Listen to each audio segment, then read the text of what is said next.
तो चलिए students start करते हैं हम लोग आज के इस वीडियो में। बात करेंगे कि कैसे आप क्लास 12 सीबीएसई बोर्ड एग्जाम 2021 का खुद का आप रिजल्ट खुद से निकाल सकते हैं। वैसे रिजल्ट तो 31 जुलाई तक आ जाएगा, बट आप खुद से भी निकाल सकते हैं। तो चलिए देखते हैं। तो जैसा कि आप सभी लोगों को पता है कि सीबीएसई ने अपने सर्कुलर में और अपने पूरे क्राइटेरिया में ये बता दिया है और सुप्रीम कोर्ट में भी जाके सबमिट कर दिया है उस क्राइटेरिया को कि 11, 12 मतलब और 10th के मार्क्स को कंपाइल करके आपका फाइनल रिजल्ट दिया जाएगा। तो नेक्स्ट और क्या है, और बात यह है कि क्लास 10th का 30% वेटेज होने वाला है, क्लास 11 का 30% वेटेज होने वाला है और क्लास 12 का जो है वो सबसे ज़्यादा 40% वेटेज होने वाला है और इसके हिसाब से आपका फाइनल रिजल्ट कैलकुलेट होगा। तो इसको हमको टेबुलर फॉर्म में समझना है, जो कि हम बहुत ही कम टाइम में अच्छे से समझ लेते हैं।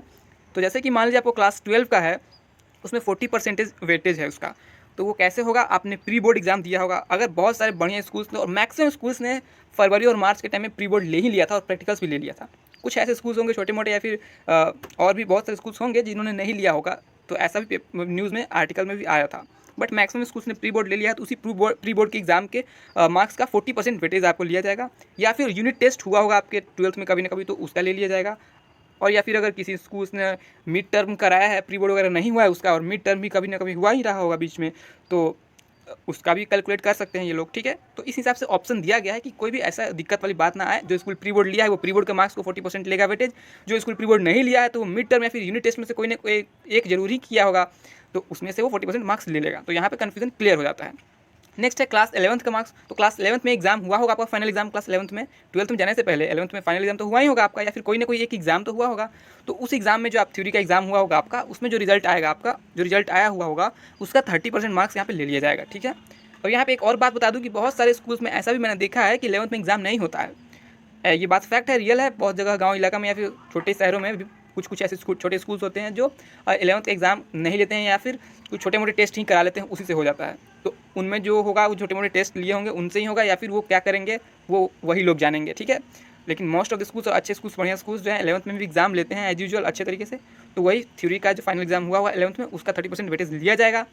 लेकिन एक बात यहाँ पे ये बहुत सारे स्टूडेंट्स को दिक्कत हो रही है कि 11th में बहुत सारे स्टूडेंट्स जो है सीरियसली एग्जाम नहीं देते हैं। वो नीट या फिर जेईई के प्रिपरेशन में होते हैं, तो स्कूल भी जाते हैं, कम जाते हैं, और या फिर एग्जाम वगैरह भी उतना सीरियसली नहीं लेते हैं। पास होने से सिर्फ मतलब रखते हैं वो लोग।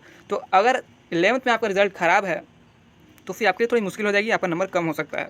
कम होगा ही होगा, बिल्कुल होगा। ठीक है ना, तो ये थोड़ा दिक्कत है। उसके बाद जो है क्लास 10th का मार्क्स कैसे ऐड किया जाएगा, तो 30% क्लास 10th का भी वेटेज है, और जिसमें आपको क्लास 10 बोर्ड एग्जाम में 5 सब्जेक्ट्स थे आप पे, तो उसमें 3 बेस्ट सब्जेक्ट को लिया जाएगा। जैसे कि 5 सब्जेक्ट एग्जाम, 5 सब्जेक्ट जो हम लोग देते हैं ना एग्जाम, तो उस 5 सब्जेक्ट में से 3 जो सबसे ज़्यादा नंबर आए होंगे सब्जेक्ट में क्लास 10 में, उस 3 सब्जेक्ट का एवरेज निकाला जाएगा और उस एवरेज को 30% वेटेज मिलने वाली है क्लास 10 के लिए।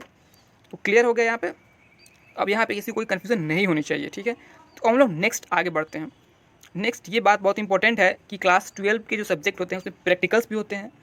तो जितने भी अभी मैंने क्राइटेरिया आपको बताया कि 30% 10th का, 30% 11th का और 40% 12 का, ये सिर्फ और सिर्फ वैलिड है थ्योरी के लिए। मतलब क्लास 12 का आपका फिजिक्स का जो पेपर होता है उसमें तो 70 मार्क्स का पेपर होता है और 30 मार्क्स का प्रैक्टिकल होता है।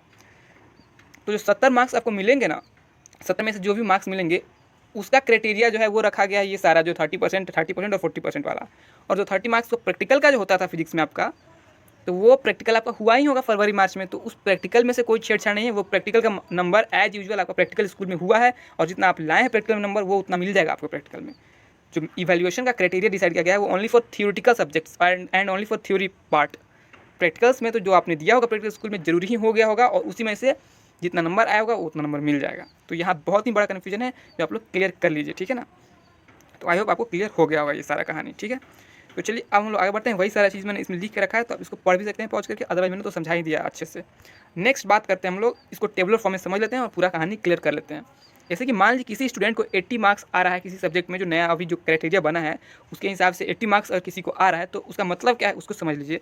तो 80 मार्क्स आ रहा है किसी सब्जेक्ट में, तो उसका मतलब है कि क्लास 10 से 30% लिया गया होगा, मतलब 24 नंबर उसको क्लास 10 से मिला। 11 से भी 30% लिया गया है, तो 11 क्लास से भी 24 नंबर मिला उसको। और क्लास 12 से 40% लिया गया है, तो 32 नंबर उसको क्लास 12 से मिला। और उस सब्जेक्ट में अगर प्रैक्टिकल है, बिल्कुल होगा प्रैक्टिकल, तो उसके प्रैक्टिकल्स एज यूजुअल उसको मिलेंगे, 20 नंबर मिले हैं उसको, क्योंकि उसने जैसा परफॉर्मेंस दिया होगा प्रैक्टिकल में उस हिसाब से उसको मिल गया 20 नंबर। तो इस तरह का कैलकुलेट किया जाएगा आपको। क्लास 10 से 24, क्लास 11 से 24 और क्लास 12 का जो नंबर हो गया वो टोटल 52 हो गया यहाँ पे। क्लियर है, और यहाँ पे आपको और भी सब्जेक्ट्स के नंबर यहाँ पे दिए गए हैं कि अगर इतना नंबर किसी को मिलता है तो वो कैसे एवेलुएट हुआ। तो यहाँ पे आप देख सकते हैं सारा डाटा यहाँ पे दिया गया, इसको एक बार बढ़िया से देख लीजिए और इस हिसाब से आप खुद भी कैलकुलेट करेंगे नंबर, वो आपको मैं बता देता हूँ यहाँ पे।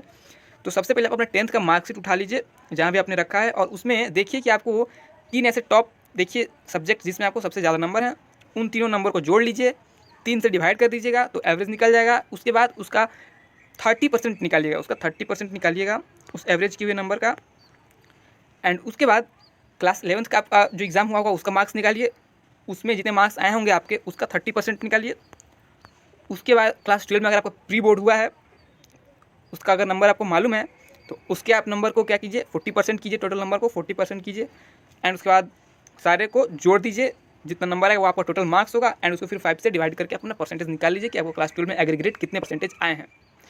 तो आई होप आप समझ गए होंगे। हाँ, ऐसा बिल्कुल हो सकता है कि मोस्ट ऑफ द स्टूडेंट के पास अभी अपना नंबर नहीं मालूम हो रिजल्ट प्री बोर्ड का या फिर प्रैक्टिकल्स वगैरह का, तो ये कन्फ्यूजन हो सकता है, कोई दिक्कत नहीं। तो धैर्य रखिए, 31 तारीख को रिजल्ट आ ही जाएगा, कोई दिक्कत नहीं है। लेकिन हाँ, जिनको मालूम है बहुत सारे स्कूल्स में रिजल्ट वगैरह भी दे दिया गया ही होगा प्रैक्टिकल वगैरह का और प्री बोर्ड का, तो आप इस तरह से कैलकुलेट करके और अप्रॉक्स अनुमान लगा सकते हैं कि हाँ भाई मेरा इतना आने वाला है, इतना आएगा मेरा, ठीक है।